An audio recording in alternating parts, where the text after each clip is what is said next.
there, Ben. Hope you're having a great time on your vacation. Video lesson for today. Two things I'm going to talk about. I'll go down the list. And as usual, if you have questions at the end or when you look at anything, feel free to shoot a message back to me. I'll do my best to answer. So, cool, man, let's get to it. So, breaking into intermediate guitar is not a matter of just playing things over and over again or just like how many scale boxes do you know. It's also about being able to play fast, right? And like I said, playing fast is not a matter of like, well, if I play that scale 10,000 times with the same technique that I have currently, I'm gonna be any faster. Like you might be a little bit faster, you might know the scale better, but it comes down to how hard are you pressing over here? Are your fingers over top of the strings? How much are you lifting off? Your pick angle, how much pick are you digging into? How much are you digging in with your pick? All those little things add up to something greater. And so to break into those tunes with faster solos or faster lines, we have to work on that stuff. So it's just not a matter of playing songs or playing a bunch of scale boxes. We have to work on the technique as well. So the first technique that I like to talk about to help you get into that next level of playing is how to hold the pick, right? Economy picking and two-string sweeps. Right? So economy pick just simply means that we're moving economically through the strings so we don't have any wasted motion, right?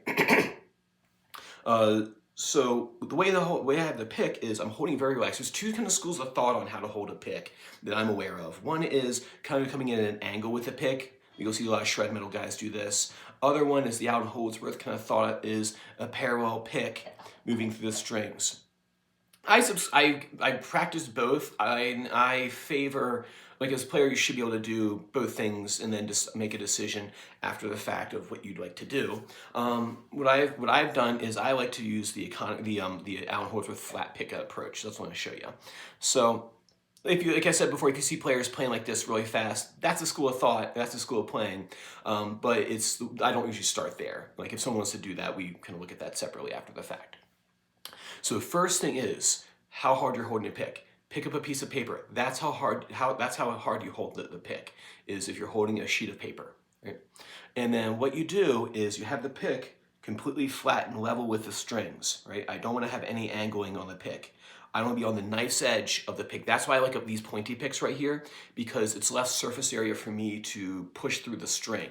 So I get my hand set up, so my hand relax. I rest the meat of my thumb right here on the strings, right? So I'm actually resting, I'm anchored on the strings. No matter if I'm doing classical guitar or tech metal or something like that, I am always anchored to the guitar, so I don't like this floating out here kind of thing, right? Even in classical guitar, your hand is anchored to the strings in some fashion, like by planting or damping and things like that. Anyway, so I'm on the edge of the pick, right? On the knife's edge of the pick. When I sweep through it, so my thumb here, and I can just mute the strings so that way I don't have to worry about playing anything with my left hand quite yet. So I'm on the knife's edge of the pick, I'm completely level, and what I'm going to do is I'm going to do a sweeping motion. So I'm not doing this.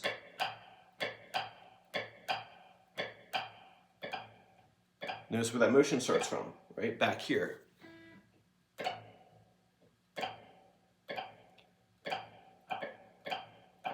And what you hear is this. It's almost like a slowed down strum. It's same thing. I am not digging in at all. I am literally just like on the edge of the pick. Right? Exciting exercise, right? But it's a valuable one though, right? Right? So I go through the strings, I'm passing through, I'm doing a sweeping motion, so I'm not picking. It's not this either.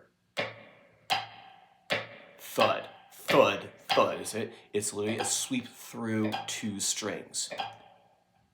And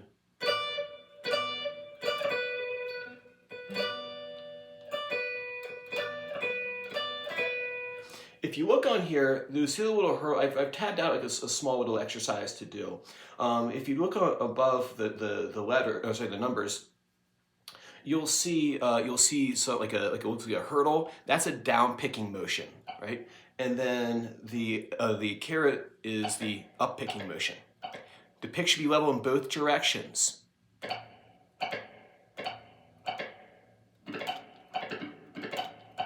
Right? Sweep picking is this, like see if we. That's the sweep picking, right? We're just doing a very small economy pick sweep motion, right? And what you're gonna do here is you're gonna do 12 on the B string, right? Real slow, but the motion is always constant. So I'm not hitting here and then stopping and going through. Oops.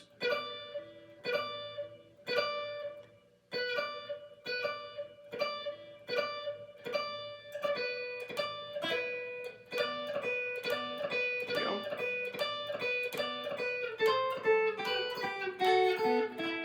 All right, so you can pick through the strings just like that. So 12.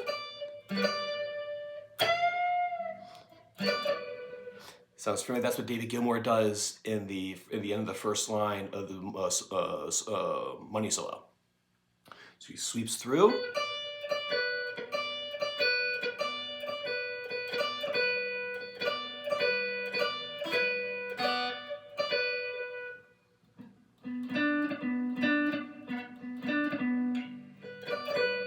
Right?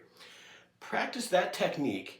And then as you get more experience with it, you can kind of do like 3-string sweeps, 4-string sweeps, but start with 2 first. Get really good with that because that's where you kind of learn how to do the technique.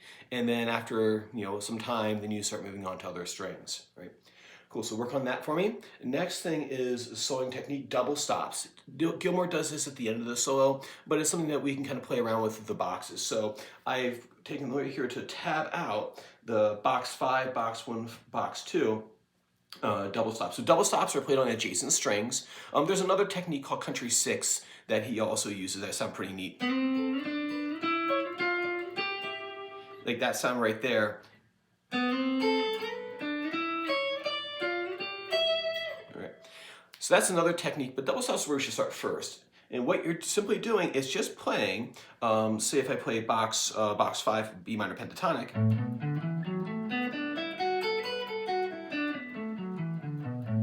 Right, I'll take that 5 right to see this right here, that 5, 7, 5, 7. I'll just play those together. I got myself a pyramid finger like this, right? I'm not doing this down here. I get this finger close. I'm angled back towards myself, right? I'm always kind of pointing at myself as I play with my first finger bar. So I have a 5 here, right? Because those are on adjacent strings. You play those together. Next one here, 5, 4. Then 4, 4.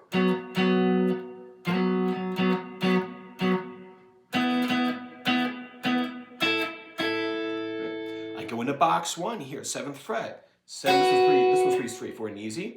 7 on strings 1 and 2.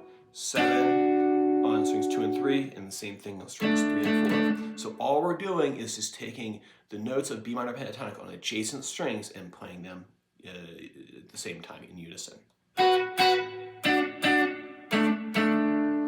So for example, if I did this 3-note sequence,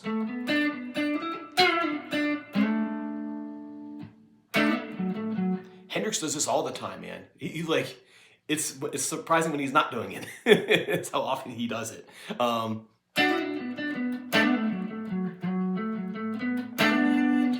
See what he did there was he did a double stop and hammered on the next note of the B minor pentatonic.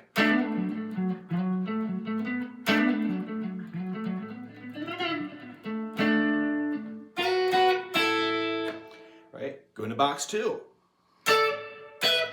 10, 12, 9, 10, 11, 12, 9, 9, 11, 12. A nice neat trick that you can do with it, sounds super cool, is sliding in from a half step below, or sliding maybe even further. So, so a half step works pretty well too.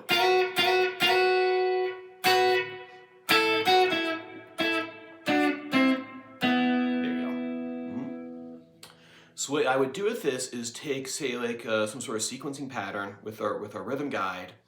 1, 2, 3, 1, 2, 3, string bend, slide in with a double stop.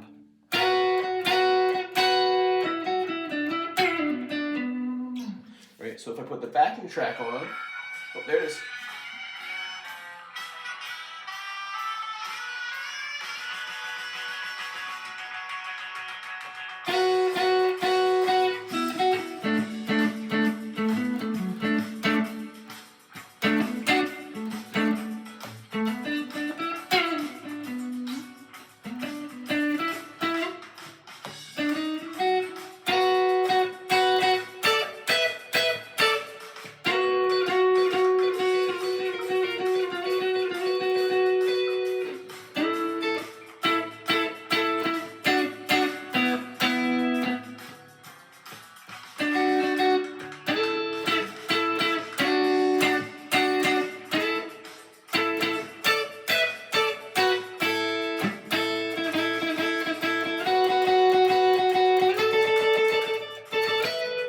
fat, right?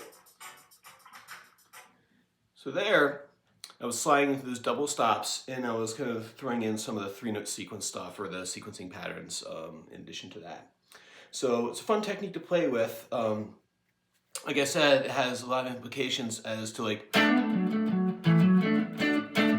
that Hendrix style guitar stuff. Awesome, man. So work on that for me. Try sewing over that backing track, and then I look forward to seeing you in the studio same time next time. Take care.